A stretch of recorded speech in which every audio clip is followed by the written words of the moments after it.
Assalamualaikum warahmatullahi wabarakatuh. Perkenalkan, kami dari kelompok 4 akan mempresentasikan kelompok, yaitu mengenai 5 second test dan heuristic evaluation pada aplikasi Sinar.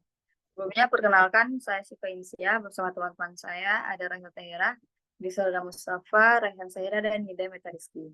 Nah, jadi seperti yang saya katakan tadi, yaitu membahas 5 second test dan heuristic evaluation. Nah, eh, jadi yang saya katakan tadi itu mengenai aplikasi Signal. Jadi aplikasi Signal ini adalah aplikasi yang dibuat untuk membantu masyarakat melakukan pembayaran pajak kendaraan dan perpanjangan STNK secara online. Tujuannya itu yaitu untuk tidak perlu datang lagi ke Samsat dan bisa melakukan dari mana saja. Namun banyak pengguna yang merasa kesulitan karena aplikasi ini memiliki fitur yang dianggap terlalu rumit atau membingungkan. Nah, tujuan kami di sini adalah bagaimana kita bisa menyederhanakan aplikasi Sinyal ini, yaitu dengan tampilannya lebih simpel dan lebih mudah digunakan masyarakat. Sehingga pengguna tidak akan kebingungan dan proses pembayaran bisa dilakukan dengan lebih cepat dan efisien. Hal ini juga bisa meningkatkan kualitas layanan administrasi kendaraan bermotor secara online. Next. Selanjutnya yaitu persona. Nah, pada persona ini ada Pak Budi sebagai masyarakat. Dia bekerja sebagai pegawai negeri sipil yang berusia 45 tahun dan sudah menikah, juga memiliki 2 anak. Nah, yang menjadi goals dia adalah membayar pajak kendaraan tepat waktu. Kemudian memastikan semua dokumen kendaraan selalu lengkap dan valid, serta mengurus administrasi kendaraan dengan cara yang mudah dan efisien. Nah, yang menjadi frustration Pak Budi ini adalah antriannya panjang untuk mengurus administrasi kendaraan. Terus ada kesulitan mengingat tenggat waktu pembayaran pajak dan perpanjangan SNK, juga sistem yang lambat dan rumit membuat pengurusan dokumen jadi merepotkan dan memakan waktu. Selanjutnya akan dijelaskan oleh saya. Nah, kemudian ada tampilan halaman aplikasi dan temuannya. Pada halaman pertama, tampilan login. Jadi pelanggaran yang kami temukan yaitu constraint natural and artificial, di mana pelanggarannya tidak ada batasan atau petunjuk yang cukup jelas terkait format input nomor telepon atau berapa panjang kata sandi yang harus diinput. Solusi yang kami temukan yaitu memberikan batasan buatan seperti petunjuk yang menunjukkan format nomor telepon yang benar atau memberikan panduan mengenai panjang kata sandi minimal 8 karakter. Yang halaman kedua yaitu tampilan beranda. Yang melanggar don normal yaitu simplify task struktur, di mana pelanggaran yang kami temukan terlalu banyak pilihan dalam satu halaman. Misalnya dalam layanan digital, data kendaraan, dan informasi tambahan lainnya seperti cara bayar, peraturan, dan FAQ, sehingga pengguna harus berpikir lebih lama untuk menemukan apa yang dibutuhkan. Solusi yang kami temukan yaitu seharusnya tambah fitur pencaharian di bagian atas halaman untuk memudahkan pengguna menemukan informasi yang mereka butuhkan dengan cepat. Yang halaman ketiga ada tampilan daftar akun. Pelanggaran yang kami temukan yaitu visible, execution, and evaluation. Pelanggarannya pada halaman ini tidak ada indikasi atau respon yang memberikan kepastian bahwa input pengguna diterima atau tidak. Misalnya setelah pengguna mengetik nick atau email, tidak ada yang konfirmasi apakah format dimasukkan benar. Solusi yang kami temukan yaitu seharusnya ditambahkan feedback visual secara langsung di setiap kolom input, seperti pemberitahuan hijau jika data yang dimasukkan benar atau pemberitahuan merah jika data yang dimasukkan salah. Selanjutnya dilanjutkan oleh rekan saya.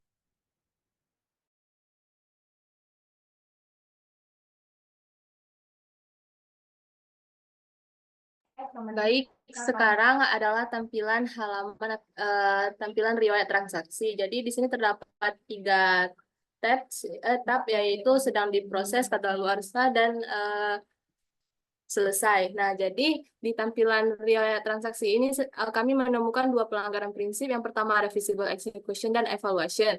Nah, jadi ketika pengguna memilih tab, layar jadi kosong dan tidak ada pesan atau umpan balik. Ini membuat pengguna bingung dan tidak tahu apa yang terjadi. Untuk mengatasi ini, kita bisa menambahkan pesan atau indikator di layar kosong. Misalnya, kalau tidak ada transaksi yang sedang diproses, kita bisa tampilkan pesan yang jelas. Dan begitu, pengguna bisa mengerti situasinya tanpa merasa bingung.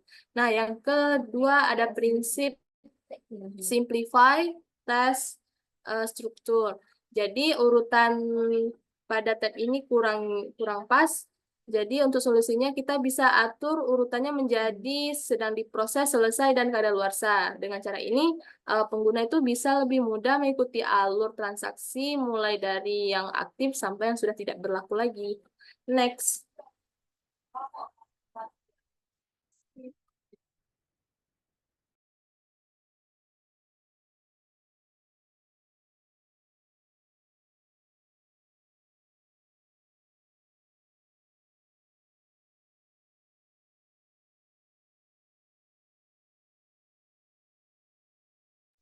Nah, untuk selanjutnya yaitu tampilan tambah data kendaraan.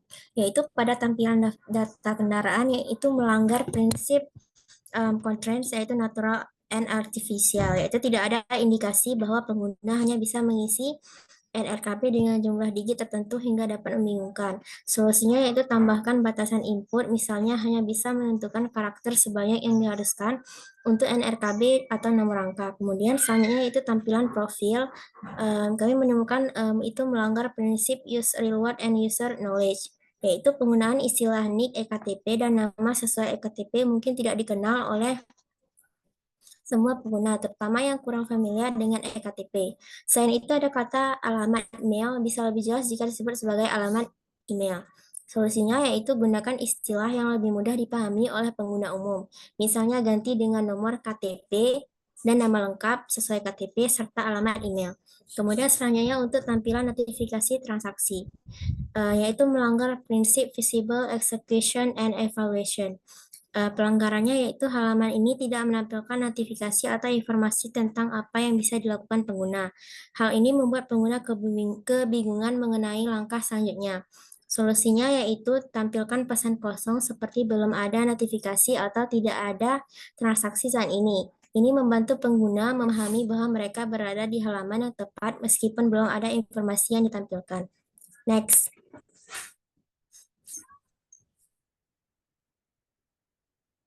Selanjutnya pada tampilan berita, yaitu ditemukan temuan pelanggarannya standardized. Masalahnya itu elemen visual seperti font, warna, dan ukuran gambar di halaman berita tidak konsisten, membuat pengguna sulit memahami konten dan struktur informasi. Solusinya tuh terapkan standar desain yang konsisten di seluruh halaman berita, seperti penggunaan ukuran font yang seragam, warna yang sesuai untuk kategori informasi, dan tata letak gambar yang tetap, sehingga pengguna dapat lebih mudah membaca dan memahami konten. Pada tampilan kedua itu adalah tampilan cara bayar, yaitu temuannya itu design for error. Jadi masalahnya itu jika pengguna memilih metode pembayaran yang salah atau tidak sesuai, tidak ada mekanisme yang jelas untuk memperbaiki kesalahan tanpa harus memulai kembali. Solusinya memberikan tombol kembali atau opsi untuk mengubah pilihan pembayaran dengan mudah sebelum mengkonfirmasi, sehingga pengguna bisa memperbaiki kesalahan tanpa perlu memulai dari awal. Pada tampilan ketiga itu adalah tampilan pengaduan, yang temuannya itu adalah standardized. Jadi masalahnya di sini, tata letak dan interaksi yang tidak konsisten dapat membingungkan pengguna saat mengajukan pengaduan atau mencari informasi lebih lanjut tentang pengaduan yang telah diajukan. Solusinya, menyeragamkan tata letak dan alur proses pengaduan di seluruh aplikasi, sehingga pengguna dapat dengan mudah memahami bagaimana cara mengajukan dan memantau pengaduan. Nah, dari presentasi kami tadi dapat disimpulkan bahwa berdasarkan dari temuan yang telah kami temukan, yaitu direkomendasikan untuk melakukan penyesuaian pada desain, menyederhanakan alur tugas tertentu, dan juga meningkatkan kejelasan informasi yang disajikan. Implementasi perubahan ini diharapkan dapat meningkatkan pengalaman secara signifikan dan mendorong adopsi yang lebih luas dari aplikasi Signal di masyarakat. Sekian dari presentasi kami. Assalamualaikum warahmatullahi wabarakatuh.